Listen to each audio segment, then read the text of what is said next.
Jamal Khashoggi, prominent Saudi journalist and Washington Post columnist, has gone missing after visiting his country's consulate in Istanbul. We knew that they would try to sweep the whole thing under the rug. The global response, the US response, UN response is bad boy, we're gonna let you get away with this one. Can you tell me what happened to Mr. Khashoggi? In October of 2018, the world learned of the brutal murder and dismemberment of Washington Post columnist Jamal Khashoggi. Khashoggi had been a government insider in his home country of Saudi Arabia, but his relationship with the ruling family, and particularly Crown Prince Mohammed bin Salman, or MBS, soured as Khashoggi became an influential advocate for free speech and human rights within the kingdom. In September 2017, fearing retaliation, he fled to the United States. My guest today is Jamal Khashoggi. He decided several weeks ago to leave his country because he felt that he had become persona non grata. In 2018, Khashoggi walked into the Saudi consulate in Istanbul, Turkey to obtain marriage papers and was ambushed by a team of government operatives allegedly deployed by Prince Mohammed. As Khashoggi's fiancée, Hatice Cengiz, waited outside for him to return, the Saudi team went to work. His ability to speak freely, to fight for freedom of speech, freedom of press, some sort of parliamentary democracy in his country was so important to him that he was willing to leave and lose everything in order to do that. And in so doing, he finds himself in the crosshairs of Mohammed bin Salman, and this ultimately leads to his murder.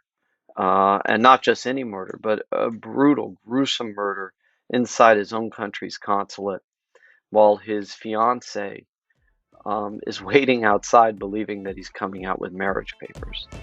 Brian Fogle is the Oscar-winning filmmaker behind the 2017 Netflix documentary Icarus. 99% of Russian athletes are guilty of doping. Be very careful what was your recording.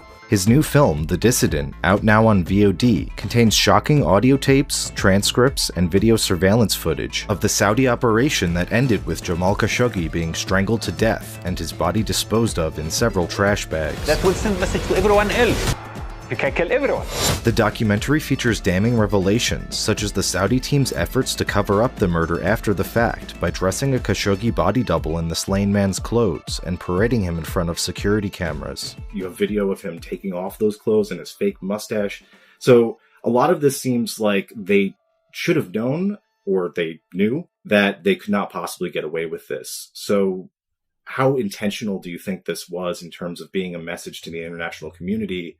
And what does that say about the Saudis, that if they were trying to make this intentional, that they could dismember somebody in a foreign consulate and use that as a message to the world? I don't believe that Saudi Arabia believed they were going to get caught.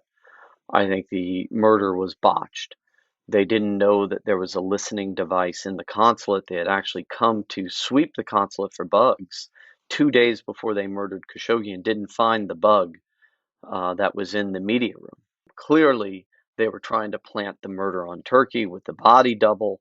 They were not expecting the fiancé to be waiting for him outside with his phones, with his devices. And, because they would have confiscated those devices, and those devices, also revealed Pegasus on his phone. Using Pegasus, a spyware tool that the Saudis allegedly installed to eavesdrop on Khashoggi's conversations, they discovered that he was communicating with a young dissident living in Canada named Omar Abdulaziz. I know why Jamal was killed. It's because of me. Once you start working with us, you're not just a journalist, you're a dissident. As the film recounts, Prince Mohammed also attempted to go after Abdulaziz. There's a team is going to kill you soon. We see in the film that before killing and murdering Khashoggi, Saudi Arabia sends a rendition team to Omar Abdulaziz in Canada. And he's smart enough to have recorded these conversations in which they basically are going, Omar, come back to Saudi Arabia. We'll make you famous. You'll be a big celebrity. MBS likes you. He likes that you're dissenting against him. He thinks you're great. Really? The Dissident also exposes widespread efforts to cover up or gloss over Khashoggi's killing. You, in the film, see Agnes Callamard go in front of a UN Human Rights Committee, lays out this crime, that the CIA and all the other intelligence agencies in the world have validated. And the United Nations does nothing. Gutierrez doesn't take it to the Security Council, doesn't go to the General Assembly. There's no trial in The Hague in the Netherlands. I mean, right? This is just, okay, they're too big, they're too powerful, they have too much money, and we've got too many allies in the region, and they're too central in that part of the world in the region. We're just gonna let this one go. The king firmly denies any knowledge of it. It could have been rogue killers. Who knows? Remember, an early Trump thing is, he had ties to terrorism, that he was working with ISIS and Muslim Brotherhood, and was friends with bin Laden, and basically going, oh, okay, so it's okay to have that happen. Now, of course, none of that's true. He wasn't working with Muslim Brotherhood. He wasn't working with ISIS. Yes, he knew bin Laden. He knew bin Laden in the 1980s when the United States was supporting bin Laden, when we thought he was our ally. He wasn't a radical. He wasn't a terrorist sympathizer. Basically, what the prince need to do is just unplug government support to radicalism, and radicalism will die. The radicals in Saudi Arabia, most of them are within the government service, the government payroll. All of a sudden, there was a justification for why somebody should be murdered in such a manner. And that should not alter the narrative. And that's, one of the main reasons, why I also wanted to make the film. Though he was fresh off an Oscar win for Icarus, Fogle says it proved difficult to find partners willing to make The Dissident, and it was only made possible through the backing of the Human Rights Foundation. Though the documentary premiered at the 2020 Sundance Film Festival to rave reviews, it was rejected by all major distributors before being picked up by Briarcliff Entertainment. The Dissident was ultimately turned down by a few studios because they feared reprisal. Can you just talk about the challenges that you faced in distributing the film? So we couldn't have asked for anything better from the audience response and the critical reception. But we basically walked out of Sundance without a single offer to acquire the film. It was a universal pass from all of the major streamers, all of the major studios. And what was going on behind the scenes there is that every single one of these major streamers, major media companies that are now global companies, made the decision those issues are not as important as subscriber growth, as being able to take investment from the kingdom, as protecting your investment and business interests in the region, and not upsetting their allies such as the Emirates and Egypt and India and everywhere else where Saudi Arabia is highly invested. And ultimately, when you look at the Saudi investment, I mean, SoftBank is the world's largest hedge fund. The Saudi Sovereign Wealth Fund is the world's largest fund for investment. And so their tentacles are so deep, and I understand it. I'm not mad at them. I understand the predicament. I just wish that we as a society were valuing human rights and valuing stories like this. We see now with especially China's box office being massively opened, Hollywood's, a lot of productions are dependent on Chinese rules and they don't want to offend officials. So do you think that there's a line beyond which, that you can identify that, is immoral for companies or individuals to engage with these authoritarian regimes, or is it sort of muddy always? These are the calculated decisions that businesses and leaders make when figuring out whether or not you're going to actually try to seek justice, accountability, or punish a murder. And what we see here, in this case, the stakes are too high. $450 billion worth of things ordered from a very rich country, Saudi Arabia. If I say we're going to cut it off, they will get the equipment, military equipment, and other things from Russia and China. The alternative is to what?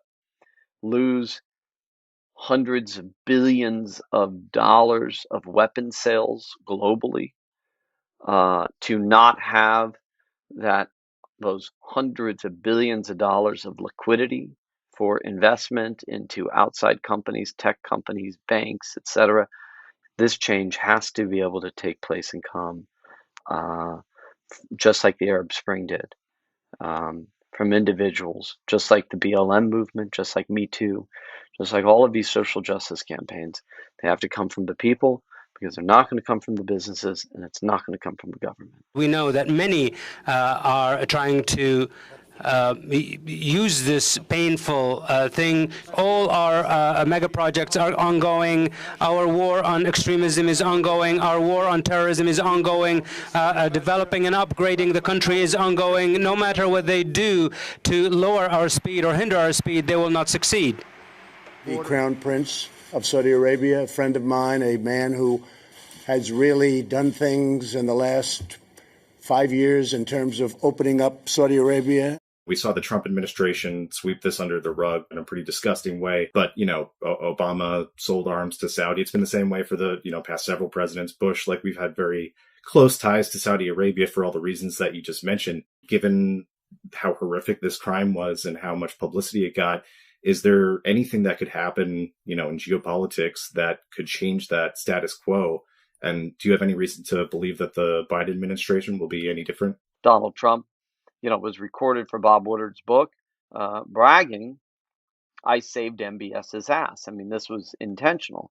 But what I did see in going with Attisha to Washington and having her meet with everybody from Nancy Pelosi to Lindsey Graham, I saw a real desire among both houses, bipartisan, that we must re-examine our relationship with the Saudis, and there needs to be some sort of justice for Jamal. There needs to be accountability for Jamal. And Biden has come out publicly, second year anniversary of Khashoggi's murder. Biden made a public statement that if he was elected president, that he would, look to re-examine the U.S.-Saudi relationship, seek accountability for Jamal's murder. So he has publicly stated that, and I guess we'll see how it goes as he takes office. This so-called Davos of the desert. The forum that was designed to attract international investment. The new Europe is the Middle East.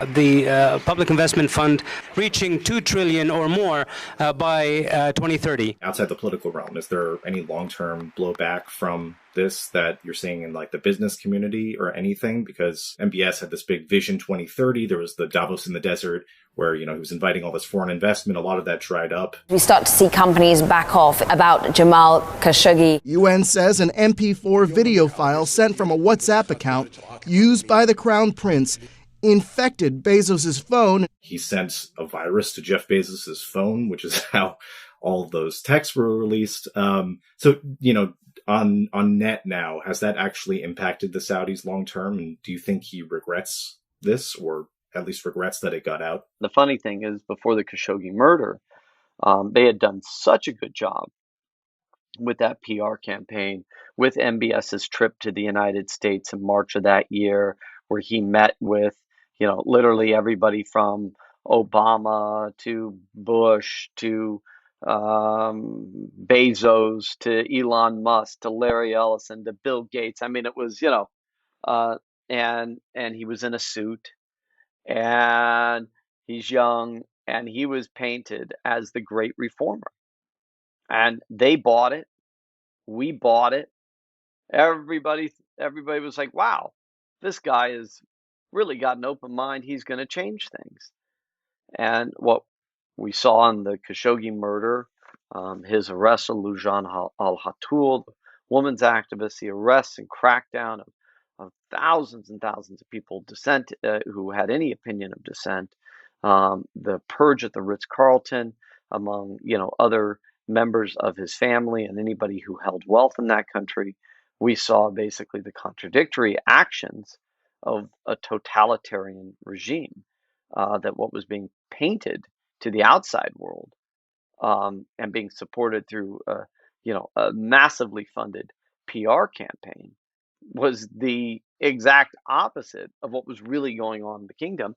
And that's what put Jamal in MBS's way, because Jamal was out there going, okay, this is great that you want to do all these things, and all of this is positive for our country, but you can't do that and also lock up people and behead them and put them on trial and torture their families and et cetera, if they don't agree with you.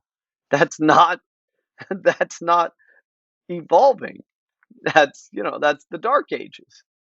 And Jamal spoke up about that, and that is, one if not the key reason why they murdered him. That is what I'm fearful of. It is becoming a one-man rule. He has a control on everything. He is creating an environment of intimidation and fear.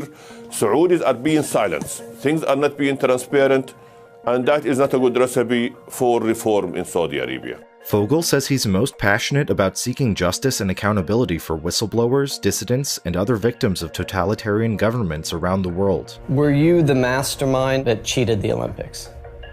Yes. The film for which he won an Oscar in 2017, Icarus, provided crucial evidence on the Russian Olympics doping scandal, based on revelations from the former head of Moscow's internationally certified drug testing laboratory, Grigory Rodchenkov, who worked with Kremlin officials to implement the scheme. Was Putin aware of the existence of a Russian doping system? Yes. This all can be proved. It's quite mind-blowing. In the case of Icarus, me and my team ended up literally protecting the life of a whistleblower, bringing him to the United States, bringing his story to the New York Times, then following that story, shepherding him into protection. To this day, have continued to try to protect him. Putin will kill me. Holy shit. 2 people connected with the Russian doping program are already dead. The fallout of Icarus, it was 5 months after the film came out. Russia was banned from the 2018 Olympics, and the IOC, the Olympic Committee, cited Icarus in their reasoned decision. So all these factors, just made me feel as a documentarian, a storyteller, that I wanted to continue on, journeys like that, making stories like that, knowing that the content really had a global importance of human rights, a story of not only a horrific murder, but in Omar Abdulaziz, his family and friends and brothers are jailed without charges, beheadings, 900 beheadings last year, most from young activists. And, the list goes on and on. And you mentioned Omar Abdulaziz.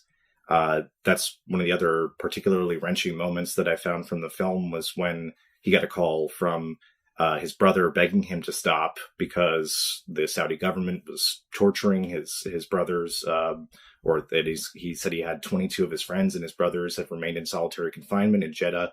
Icarus also featured, astounding tales of this whistleblower who gave up everything to tell his story. So what insight has that given you into what kind of a person does that, and how is that worth it for him to have everybody that he's ever known in his life be tortured and in prison in order to reveal this? I felt deeply connected to Hatice and the loss that this woman was going for, and I wanted to, and still want to, help her and roll up my sleeves and help her fight for justice for Jamal, because it shouldn't just be her.